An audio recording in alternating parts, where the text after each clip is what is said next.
ডাইনিদের সম্পর্কে এটা বলা হয়, যদি কোনো ডাইনির কারোর শরীরের কোনো একটা জিনিস পছন্দ হয়ে যায়, তাহলে সে সেই জিনিসটাকে নেওয়ার জন্য তার কাছে পৌঁছে যায়। আর এটাও দরকারি না যে আপনি তাকে সবসময় দেখতে পাবেন, কিন্তু সে আপনাকে ঠিক দেখে নেয়। গল্প শুরু করার আগে চ্যানেলের ইন্ট্রো, তারপর আমরা গল্পের দিকে এগোবো। ওম নমঃ শিবায়, জয় ভোলেনাথ। আপনাদেরকে স্বাগত জানাই আমার ফ্যান্টমি ওয়ার্ল্ড ইউটিউব চ্যানেলে। এই চ্যানেলের মাধ্যমে আমি আপনাদের সামনে তুলে ধরি কিছু ভয়ানক ভূতের গল্প। সেই রকম একটি গল্প নিয়ে আমি আবার আপনাদের সামনে হাজির হয়েছি। আজকে আমার গল্পে রয়েছে একটি ডাইনির কাহিনী। আমার শোনানো গল্প যদি আপনাদের ভালো লেগে থাকে আর ভবিষ্যতে এরকম গল্প আপনারা আরও শুনতে চান, তাহলে আমার চ্যানেলটিকে আপনারা সাবস্ক্রাইব করে দেবেন। তো আর কথা না বাড়িয়ে সোজা গল্পের দিকে এগোই। তো বেসিক্যালি এটা একটা খুব পুরনো ঘটনা, যেটায় মেজারলি 3জন বন্ধু ইনভলভ ছিল। তার মধ্যে 2জন ছেলে এবং একটি মেয়ে, দেবজ্যোতি, তৃষা, অনুপম। দেবজ্যোতি আর তৃষা ছিল হাজব্যান্ড ওয়াইফ, আর ওদেরই কমন ফ্রেন্ড ছিল অনুপম। তো এরা অ্যাডভেঞ্চার করতে খুব ভালোবাসতো, আর এরা একসাথে এর আগে প্রচুর অ্যাডভেঞ্চার করেছিল। তো মোটামুটি অ্যাডভেঞ্চারের সম্পর্কে এক্সপেরিয়েন্স এদের ছিল। এইবার অ্যাডভেঞ্চারে ওরা কোনো জঙ্গল এক্সপ্লোর করবে বলে ঠিক করে। তাই যেই কথা সেই কাজ, 3জন মিলে মোটামুটি সব কিছুই ফিক্সড করে ফেলে ঘুরতে যাওয়ার জন্য। এরা একটা রিসর্ট বুক করেছিল, যেটা জঙ্গলের একদম কাছেই ছিল। তো এরা রিসর্টে পৌঁছায়। রিসর্টের স্টাফ বলতে ওই 3-4 জন মতো হবে। এদের মধ্যে একজন বয়স্ক মতো লোক ওদের জিনিসপত্র রুমে পৌঁছে দেওয়ার জন্য আসে। এরা বর্ষার সময় ঘুরতে গেছিল, তাই হোটেলে সেই রকম ট্যুরিস্ট ছিল না। এরা হোটেলের স্টাফদের কাছে জিজ্ঞাসা করে, রিসর্টটা এত ফাঁকা কেন, লোক নেই কেন আর কোনো? তো সেইখান থেকেই একটা স্টাফ উত্তর দেয় যে স্যার, আপনারা বর্ষার সময় এসছেন তো, তাই সেই রকম লোক নেই। আপনারা যদি সিজনে আসতেন তাহলে দেখতে পারতেন, আমাদের হোটেল সিজনে একদম হাউসফুল থাকে, আর তখন রুম পাওয়া ভীষণ কঠিন হয়ে যায়। তবে এইখানে কোনো সমস্যা নেই, আর আপনাদের যদি কোনো সমস্যা হয় তাহলে এই কাকুকে জানাবেন, এই কাকু আপনাদের সমস্যা ঠিক করে দেবে। ঠিক আছে? তো এরা রুমে যায়, গিয়ে ফ্রেশ হয়ে সারাদিন জঙ্গলে ঘুরে রিসর্টে আসে। সন্ধ্যার দিকে এরা রিসর্টের স্টাফদের বলে, আমাদের জন্য একটা বনফায়ারের ব্যবস্থা করে দিন, আমরা গার্ডেনে বসে কিছু টাইম স্পেন্ড করব, একটু মজা করব। তাদের কথা মতো হোটেলের স্টাফ সব কিছু ব্যবস্থা করে দেয়। 3জন বসে মজা করছিল, একটু হালকা ড্রিঙ্কও করছিল। রাতের প্রায় তখন 8-9টা মতো বাজবে। ওই বয়স্ক কাকুটা নিজের বাড়ি যাচ্ছিল। তো যাওয়ার সময় ওনার চোখ পড়ে এদের উপর। উনি ওদের কাছে গিয়ে বলে, বাবু, আমার কাজ শেষ হয়ে গেছে, আমি এখন বাড়ি যাচ্ছি, আর যদি কোনো দরকার পড়ে আমাকে ফোন করবেন, আমি চলে আসব। এই বলে উনি যখনই যেতে লাগলো, তখনই ওরা বলে, আরে কাকু, একটু দাঁড়িয়ে যান না, আমাদের এই জায়গাটা সম্পর্কে কিছু বলুন। তো এদের কথা মতো উনি এসে বসে এদের পাশে, বসে এই জায়গাটা সম্পর্কে কথা বলতে শুরু করে। তখন হঠাৎ করে তৃষা বলে ওঠে, আচ্ছা কাকু, আমরা যখন জঙ্গলে ঘুরতে গেছিলাম, তখন আমরা জঙ্গলের মাঝখানে একটা বাড়ি দেখেছিলাম, ওই বাড়িটা সম্পর্কে যদি কিছু একটু বলতেন। তৃষার এই প্রশ্ন শুনে ওনার মুখের রং একদম বদলে গেল। না না ম্যাম, ওখানে কিছু না।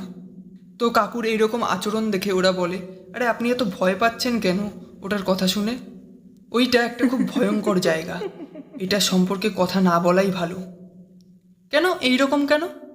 দেখুন, আপনারা শহরের লোক, আর আমার কোনো কথাই আপনাদের বিশ্বাস হবে না, অতএব এই সম্পর্কে কথা না বলাটাই আমি মনে করি ভালো হবে। আরে আপনি বলুন না। এই বলে ওরা ফোর্স করতে শুরু করে, আমরা আপনার কথা বিশ্বাস করব। না না ম্যাম, আপনারা বিশ্বাস করবেন না, থাক। তো অনেকক্ষণ ধরে অনেক কিছু বলার পর এরা কাকুটাকে রাজি করাতে পারে এই বাড়িটা সম্পর্কে কিছু বলার জন্য। কাকুটা বলে, ওই বাড়িতে একটা ডাইনি থাকতো। এইটুকু শুনেই ওরা 3জন হাসতে শুরু করে। কাকুটা বলে, এই জন্যই আমি আপনাদের কিছু বলতে চাইছিলাম না, আর দরকার নেই, আজকে এইটুকুই থাক, আর আমার বাড়ি যেতে অনেক দেরি হয়ে যাচ্ছে, আমি চলছি। আরে না, আমরা আর হাসবো না, আপনি বলুন না, প্লিজ বলুন। তো উনি এইবার ওদের কথায় রাজি হয়ে বলতে শুরু করে। উনি বলে, এটা প্রায় 50-60 বছর আগেকার ঘটনা। এইখানে তখন এই সব কিছু ছিল না, একটু দূরে আমাদের গ্রাম ছিল, আর এই সব জায়গাটাই জঙ্গল ছিল। না জানি তখন কোথা দিয়ে একটা ডাইনি এসে এইখানে থাকতে শুরু করে। তো ওরা বলে, আপনি কি করে জানলেন এইখানে ডাইনিই থাকতো? তো বয়স্ক কাকুটা বলে, আগে আমাদের গ্রামে সব কিছু ঠিক ছিল, হঠাৎ করে আমাদের গ্রাম থেকে আর আশেপাশে 2-3টে গ্রাম থেকে রাতের বেলায় বাচ্চা আর জোয়ান মেয়েরা নিখোঁজ হতে শুরু হয়।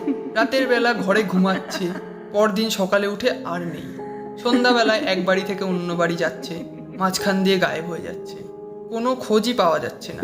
তো মাঠে যারা ছাগল গরু চড়াতে যেত তারা একদিন একটা ভয়ঙ্কর মহিলাকে দেখতে পায়। মানে ওই মহিলাটা এতটাই ভয়ঙ্কর ছিল দেখতে যে যে কোনো মানুষ ওকে দেখে একবারেই ভয় পেয়ে যাবে। একদম বয়স্ক করে, ভয়ঙ্কর লম্বা নাক, ভয়ঙ্কর দাঁত, মুখের চামড়া ঝোলা, অদ্ভুত দেখতে। আর তখন থেকেই পুরো গ্রামে একটা খবর ছড়িয়ে যায় যে জঙ্গলের ভেতর একটা ডাইনি থাকে আর সেই হয়তো মেয়েগুলোকে গায়েব করছে। কিন্তু সবাই ওকে ভয় পেত। আর দ্বিতীয় কথা, এদের কাছে কোনো প্রমাণ ছিল না যে উনি এই মেয়েগুলোকে গায়েব করেছে। তো এই রকমভাবেই একটা বাচ্চা, দুটো বাচ্চা, তিনটে বাচ্চা করে করে প্রচুর বাচ্চা নিখোঁজ হয়ে যাচ্ছিল। তো গ্রামবাসীরা না পেরে বলে, যাই হয়ে যাক, একে তো মজা দেখাতেই হবে। গ্রামের সব পুরুষ এক জায়গায় হয়, জোয়ান, বয়স্ক, ছোট, যে যার মতো হাতে অস্ত্র নেয়, লাঠি, ইট, পাটকেল এইসব নিয়ে ওই ডাইনির সাথে কথা বলতে যায়। ওখানে গিয়ে ওরা ডাকে, এই ডাইনি বাইরে আয়। 2-3 বার এইরকম ডাকার পর সামনে দিয়ে ওই ডাইনিটা আসে। কিন্তু এরা যেটা ভাবছিল যে একটা বয়স্ক মতো নোংরা, ভয়ঙ্কর, বিচ্ছিরি দেখতে একটা মহিলা আসবে, কিন্তু সেই জায়গায় একটা খুবই সুন্দর দেখতে, বলতে পারেন এক প্রকার রূপসী একটা মহিলা বেরোয়। ওকে দেখে সবাই অবাক হয়ে যায় যে এটা কি করে সম্ভব। আমরা তো ভেবেছিলাম এইখানে বয়স্ক মতো খুব নোংরা একটা মহিলা থাকে, কিন্তু এ তো দেখছি খুব সুন্দর দেখতে একটা মহিলা। তো এদের মধ্যে যারা জোয়ান ছেলে ফেলে ছিল তারা নিজেদের মধ্যে খুশুর ফুসুর করতে শুরু করে যে এত সুন্দর দেখতে একটা মহিলা কখনো ডাইনি হতে পারে নাকি, হাস, যত সব আলতু ফালতু জিনিস। কিন্তু বয়স্ক লোকরা ঠিক অনুমান করতে পারছিল যে এ ছিল বয়স্কই, কিন্তু যেই সব ছোট ছোট বাচ্চাগুলো গায়েব হচ্ছিল তাদেরকে নিয়ে কালো জাদু করে এ নিজের বয়স কমাচ্ছে। যে গ্রামের প্রধান ছিল সে বলে, এই ডাইনি, তুই আমাদের গ্রাম থেকে বাচ্চাদের তুলে তুলে নিয়ে যাচ্ছিস কেন? তো ডাইনিটা বলে, আমি তোমাদের গ্রামে যেতে যাব কেন? না, আমরা জানি তুই আমাদের গ্রাম থেকে আর আশেপাশের গ্রাম থেকে বাচ্চাদের তুলে তুলে নিয়ে আসছিস, আর নিয়ে এসে এই বাচ্চাগুলোর সাথে তুই কালো জাদু করে নিজের বয়স কমাচ্ছিস। তো ডাইনিটা বলে, ফালতু কথা বলো না, তোমাদের কাছে কি প্রমাণ আছে যে আমি এই বাচ্চাদের গ্রাম থেকে তুলে তুলে নিয়ে আসছি? তো গ্রাম প্রধান আবার বলে, প্রমাণ তো আমাদের কাছে নেই, কিন্তু এরপর যদি আমাদের গ্রাম থেকে কোনো বাচ্চা নিখোঁজ হয় তাহলে আমরা আর প্রমাণের কথা বলবো না, সোজা তোকে শেষ করে দেব। তো ডাইনিটাও কম ছিল না, আর লোকেরা ওকে ভয়ও পেত। তাই ডাইনিটা বলে, তোমরা আমাকে শেষ করবে কিনা আমি জানি না, কিন্তু এই মুহূর্তে যদি তোমরা আমার বাড়ি থেকে চলে না যাও তাহলে আমি এক একজনকে ধরে শেষ করে দেবো। এইভাবেই গ্রামের লোকেদের সাথে ডাইনিটার কিছুক্ষণ কথা কাটাকাটি হয়, কিন্তু গ্রামের লোকরা আলটিমেটলি বলে যায়, এইবার যদি আমাদের আসতে হয় তাহলে আমরা তোকে মেরেই যাব।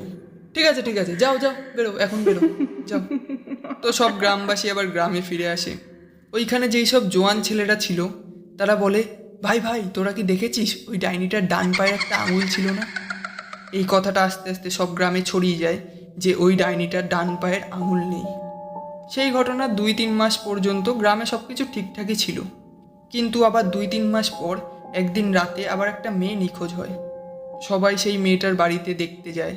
সেই দিন ওই মেয়েটার বাড়ির উঠোনে গোবর লেপা হয়েছিল। ওই গোবরের উপর একজনের পায়ের ছাপ ছিল, আর ওই পায়ের ছাপটায় ডান পায়ের আঙুলটা ছিল না। তো গ্রামবাসীরা সবাই বুঝে যায় যে এইটা কার কাজ, কে এই বাচ্চাটাকে নিখোঁজ করেছে।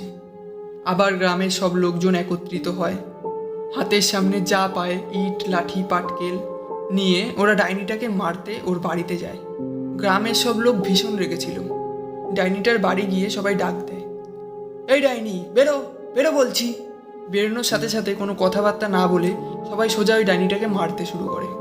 মেরে মেরে আধমরা করে গাছে ঝুলিয়ে দেয়, ঝুলিয়ে আগুন লাগিয়ে দেয়।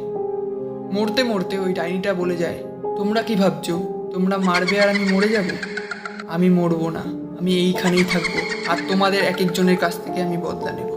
তারপর গ্রামের তরফ থেকে তান্ত্রিক ডাকা হয়, ডেকে ওই জায়গাটাকে পুরো সিল করে দেওয়া হয়, আর সবাইকে বলে দেওয়া হয় যে কেউ যেন ওই জায়গাটায় না আসে, বিশেষ করে ওই বাড়িটার আশেপাশে যেন কেউ না ঢোকে। ম্যাডাম, তখন থেকে আমাদের গ্রামের কেউ ওইদিকে যাওয়া তো দূরের কথা, ওইদিকে তাকায়ও না। আর যেই সব টুরিস্টরা আসে তাদেরকেও আমরা ওইখানে যেতে বারণ করে দিই। আপনারা জঙ্গলে সব জায়গায় ঘুরুন, আমাদের কোনো আপত্তি নেই, কিন্তু দয়া করে আপনারা ওই জায়গায় যাবেন না। তো ব্যাস এইটুকুই ছিল এই জায়গাটার গল্প। বাকি আমার অনেক দেরি হয়ে গেছে, তাহলে আমি এখন উঠি। আর আপনাদের যদি কোনো দরকার হয় আমাকে একটা কল করবেন, আমি চলে আসবো। তো কাকু বেরিয়ে যাওয়ার পর ওরা নিজেদের মধ্যে একটু হাসাহাসি করে যে গ্রামের লোকরা এইসব ফালতু জিনিসের উপর খুব সহজেই বিশ্বাস করে নেয়। তিশা বলে, এই তো কিছুক্ষণ আগে আমরা ওই জায়গাটার থেকে ঘুরে আসলাম, কই আমাদের তো কিছু হলো না, আর আমরা তো কিছু দেখতেও পেলাম না। দেবজ্যোতি বলে, আরে হ্যাঁ হ্যাঁ, এইসব ফালতু কথা, চলো অনেকটা লেট হয়ে গেছে, আমরা ঘুমিয়ে পড়ি, আবার কাল সকালবেলা উঠে ঘুরতে বেরোতে হবে, চলো ঘুমিয়ে পড়ি।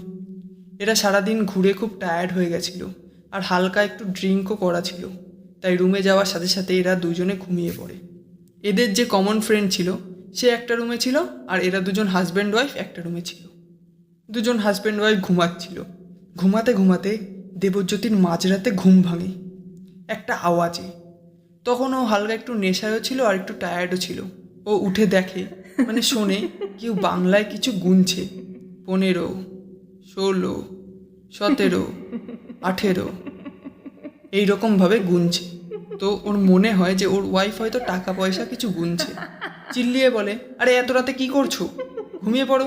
এটুকু বলে আবারও শুয়ে পড়ে। যেহেতু ড্রিঙ্ক করা ছিল তাই এর থেকে বেশি কিছু বলার মতো অবস্থায়ও ছিল না। আর ঘুমাবার সময় আপনার টাইমের প্রতি অত জ্ঞানও থাকে না। এইবার ওর ঘুম ভাঙে ওই একই রকম আওয়াজে, যে কেউ একটা কিছু কাউন্ট করছে বাংলায়। তখন কাউন্টটা চলছিল 15, 16, কিন্তু সেইটা এখন বেড়ে পৌঁছেছে 25,127, 25,128, 25,129। দেবজ্যোতি একটু চিন্তা করে দেখে, ও এত কি গুনছে, এত তো পয়সা হতে পারে না। ও ফটাফট উঠে দেখে ওর ওয়াইফ ওর পাশে নেই। রুমটা বেশ বড় ছিল, আর রিসর্টের রুম একটু বড়ই হয়। ওই রুমে একটা ছোট ডিম লাইট জ্বলছিল। ওই আলোতে দেখা যাচ্ছিল যে ওর ওয়াইফ আশেপাশে কোথাও নেই। ও 2-3 বার ডাকও দেয়, কিন্তু কোনো সাড়া শব্দ পায় না। আচ্ছা, আরেকটা কথা, ওর ওঠার সাথে সাথে কাউন্টটা বন্ধ হয়ে গেছিল। ঘুমটা মোটামুটি ভাঙার পর ও রুমটাকে ভালোভাবে দেখছিল। দেখতে দেখতে ওর চোখ পড়ে একটা কোণায় কে যেন একটা দাঁড়িয়ে রয়েছে। ও যখন একটু ভালোভাবে ওইটা কি সেটা দেখতে যায়, ওই আত্মাটা বাইরে বেরিয়ে আসে। আর এটা ওই কাকুটা যেরকম বলেছিল ওই ডাইনিটার সম্পর্কে, মানে ওই ডাইনিটা যেরকম দেখতে ছিল ঠিক সেই রকম দেখতে একটা মহিলা দাঁড়ানো। যখন ওদের দুজনের চোখে চোখ পড়ে, ওই ডাইনিটা একটু হাসি দেয়। হাসি দেখে সাথে সাথে দেবজ্যোতি অজ্ঞান হয়ে যায়। তারপর কি হয়েছিল না হয়েছিল সেই সবের কিছুই ওর মনে ছিল না। তারপর সকালবেলা যখন ও ওঠার পর দেখে ওর রুমে ভিড় হয়ে রয়েছে। ওই বয়স্ক কাকুটাই ওকে ডেকে ডেকে তুলছে। ওঠার সাথে সাথে কাকুর কাছে জিজ্ঞাসা করে, আমার ওয়াইফ কোথায়? ওই কাকুটা বলে, আপনারা কি ওই বাড়িটাতে গেছিলেন? ও উত্তর না দিয়ে বলতে শুরু করে, আমার ওয়াইফ কোথায়? বয়স্ক লোকটা আঙুল দিয়ে ইশারা করে। ও উঠে দৌড়ে যায়, গিয়ে দেখে ওর ওয়াইফের লাশ পড়ে রয়েছে। আর ওর ওয়াইফের লাশের সবচেয়ে অদ্ভুত জিনিসটা ছিল ওই লাশটা একদম টাক হয়ে গেছিল, মানে একটাও চুল ছিল না ওর ওয়াইফের মাথায়। আর চুল যেটা ছিল সেটা এমন না যে কেউ কেটে নিয়ে গেছে, আর দেখে বোঝা যাচ্ছিল যে ওই চুলগুলোকে কেউ একটা একটা করে টেনে টেনে ছিটে নিয়ে গেছে। তো রাতের বেলায় যেই কাউন্টিংটা চলছিল 15, 16, 17, 25,127, 25,128, 25,129, ওইটা টাকা পয়সার কাউন্টিং ছিল না, ওইটা এই চুলগুলোর কাউন্টিং ছিল, যেটা ওই ডাইনিটা তৃষার মাথার থেকে একটা একটা করে টেনে টেনে ছিঁড়েছে। অ্যাকচুয়ালি হয়েছিল কি, যখন ওরা ওই বাড়িটাতে গেছিল তখন এরা তো ওই ডাইনিটাকে দেখতে পায়নি, কিন্তু ওই ডাইনিটা এদের দেখে নিয়েছিল। আর তৃষার খুব লম্বা লম্বা ঘন চুল ছিল, যেটা ওই ডাইনিটার পছন্দ হয়ে গেছিল। তাই রাতের বেলায় ওই ডাইনিটা তৃষার চুল নিতে এসেছিল। আপনাদের কি মনে আছে? তাই আমি গল্প শুরু করার আগে বলেছিলাম যে ডাইনিদের একবার যদি কোনো জিনিস পছন্দ হয়ে যায় তাহলে সে সেইটাকে নেওয়ার জন্য যে কোনো জায়গায় যেতে পারে। আর তৃষার সাথেও এইটাই হয়েছিল। আজকের গল্পে এইটুকুই। আশা করি আপনাদের এই গল্পটি ভালো লেগেছে। যদি ভালো লেগে থাকে আমার চ্যানেলটিকে অবশ্যই সাবস্ক্রাইব করে দেবেন, কারণ অনেক লোক এরকম আছেন যারা আমার ভিডিও তো দেখছেন কিন্তু সাবস্ক্রাইব করছেন না। অতএব আপনাদের যদি আমার গল্প ভালো লেগে থাকে তাহলে অবশ্যই একটি লাইক করবেন, সাবস্ক্রাইব করবেন ও শেয়ার করবেন। আর আমি আপনাদের জন্য ভবিষ্যতে এইরকম আরও গল্প নিয়ে আসবো। টিল দেন ভালো থাকবেন। হর হর মহাদেব।